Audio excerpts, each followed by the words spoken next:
this is the Daily Signal for July 15th, 2025.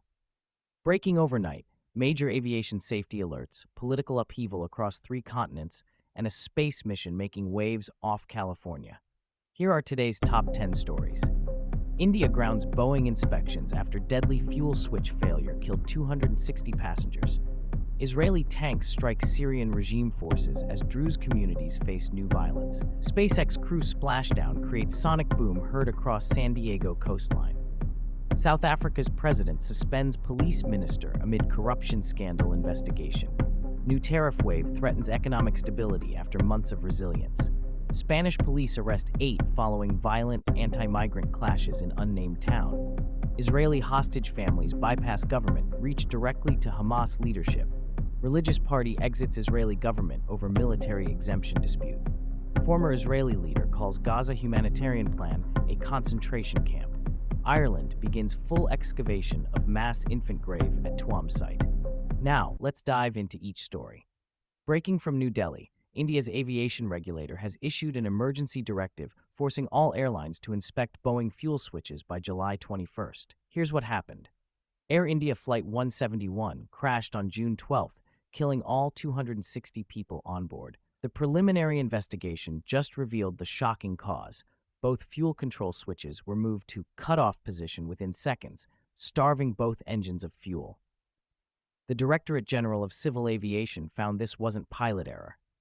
The locking mechanisms on Boeing 737s and 787 Dreamliners can disengage unexpectedly. This affects hundreds of aircraft across India's major carriers. Airlines must submit inspection plans immediately. Why this matters? The FAA warned about this exact problem back in 2018, but the alert was buried in technical bulletins. India is taking action after a massive loss of life that might have been prevented. Every Boeing flight in Indian airspace is now under scrutiny. Meanwhile, in the Middle East, Israeli defense forces conducted tank strikes in southern Syria yesterday, targeting regime forces amid escalating clashes with Druze communities. Military sources confirm multiple Syrian army positions were hit near the Golan Heights border. The strikes came as Syrian regime forces clashed with local Bedouin groups, with Druze civilians caught in the crossfire. The Druze community, split between Syrian and Israeli territories, faces increasing pressure from all sides. Israel justified the strikes as preventing militia buildup near its border. This connects to broader regional tensions. Syria's civil war continues fragmenting the country, with Iran-backed militias, regime forces, and local communities in constant conflict. Israel's intervention signals growing concern about weapons transfers and cross-border attacks. Off the California coast, SpaceX's latest crewed mission returned to Earth with a dramatic sonic boom that shook San Diego residents awake. The Dragon capsule splashed down successfully after completing its orbital mission, but the re-entry created shockwaves audible for miles. Social media exploded with videos of the double sonic boom, with many residents initially fearing an earthquake or explosion.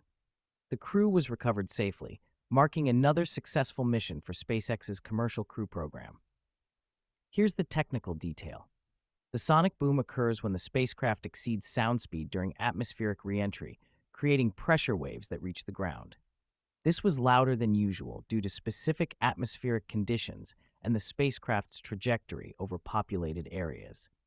In Johannesburg, President Cyril Ramaphosa has suspended Police Minister Senzo Mchunu and established an independent commission to investigate massive corruption within the South African Police Service.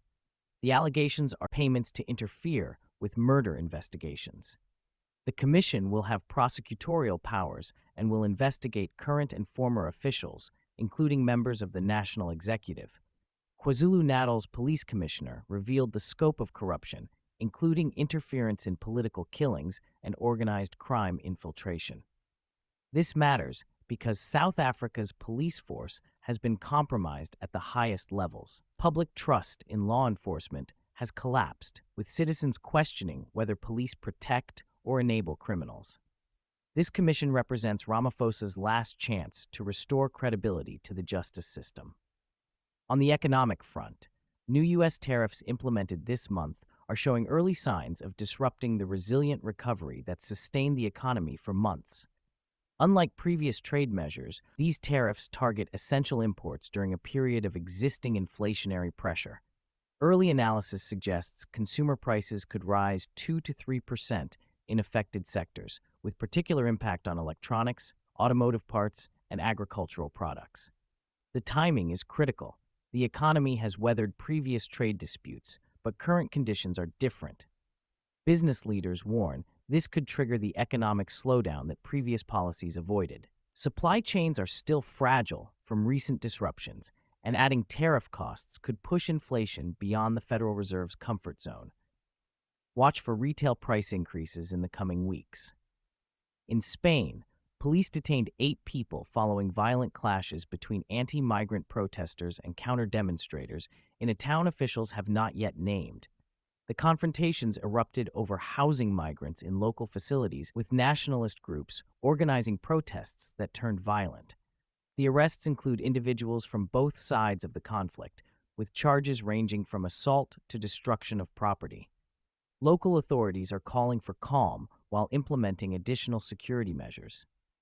This reflects broader European tensions over migration policy. Spain has become a key entry point for African migrants, putting pressure on local communities. The unnamed town suggests authorities are concerned about copycat incidents spreading across the region.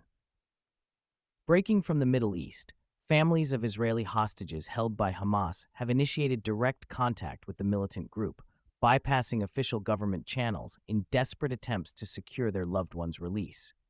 This unprecedented move highlights frustration with stalled ceasefire negotiations. The families, working through intermediaries, are seeking humanitarian exchanges and prisoner releases outside the formal diplomatic process.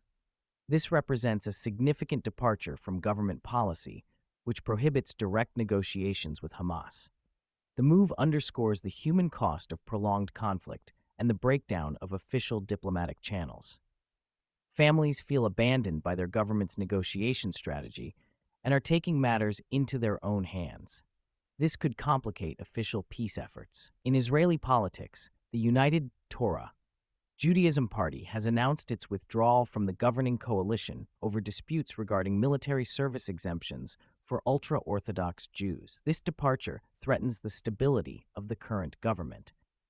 The party opposes new proposals that would reduce exemptions for religious students, arguing it violates agreements that brought them into the coalition. Their exit could trigger early elections or force the government to seek new coalition partners. This has been a defining issue in Israeli politics for decades. Ultra-Orthodox parties demand exemptions for their constituents, while secular Israelis argue everyone should serve. The timing is particularly sensitive given ongoing security challenges. A former Israeli leader has sparked controversy by comparing a proposed humanitarian city in Gaza to a concentration camp. The unnamed official criticized plans to establish a secure civilian area, arguing it would concentrate Palestinians under military control. The humanitarian city proposal aims to provide safe zones for Gaza civilians while maintaining security oversight. Proponents argue it's necessary for civilian protection during ongoing operations. Critics see it as permanent displacement and population control. The concentration camp comparison has drawn international attention and condemnation. The language echoes historical atrocities and has reignited debates about Israel's approach to Gaza's civilian population. The proposal remains under international review. In Ireland, full excavation has begun at the Tuam mass grave site, where hundreds of children from a former mother and baby home are believed to be buried. This marks a crucial step in investigating historical institutional abuses. The excavation team will systematically examine the site in County Galway, where local historian Catherine Corliss first uncovered evidence of the mass burial. The children died between 1925 and 1961 under the care of the Bon Secours sisters. This investigation represents Ireland's continuing reckoning with its institutional past. The Catholic Church and state institutions face scrutiny over decades of abuse and neglect. Survivors and families finally see official acknowledgement of historical injustices. 3 major themes emerge from today's news. First, institutional trust is collapsing globally, from India's aviation safety failures to South Africa's police corruption to Ireland's historical abuse investigation. Citizens are losing faith in the institutions meant to protect them. Second, diplomatic channels are breaking down. Israeli hostage families are bypassing their government, coalition partners are abandoning agreements, and regional conflicts are escalating despite international pressure. Traditional diplomacy is failing. Third, the economic resilience we've seen for months is showing cracks. New tariffs, migration tensions, and political instability suggest the stable recovery period may be ending. Connected global crises are overwhelming individual nations' ability to respond. The key takeaway: we're witnessing simultaneous institutional breakdowns across multiple continents. The interconnected nature of these crises means solutions require international coordination at precisely the moment when cooperation is most difficult. These stories will continue developing throughout the week. Stay informed, stay engaged, and remember that understanding these connections helps you navigate an increasingly complex world. I'm Remo. This has been the Daily Signal. Subscribe for tomorrow's breaking news and share this with someone who needs to stay informed. We'll be back tomorrow with the latest developments on these and other critical stories.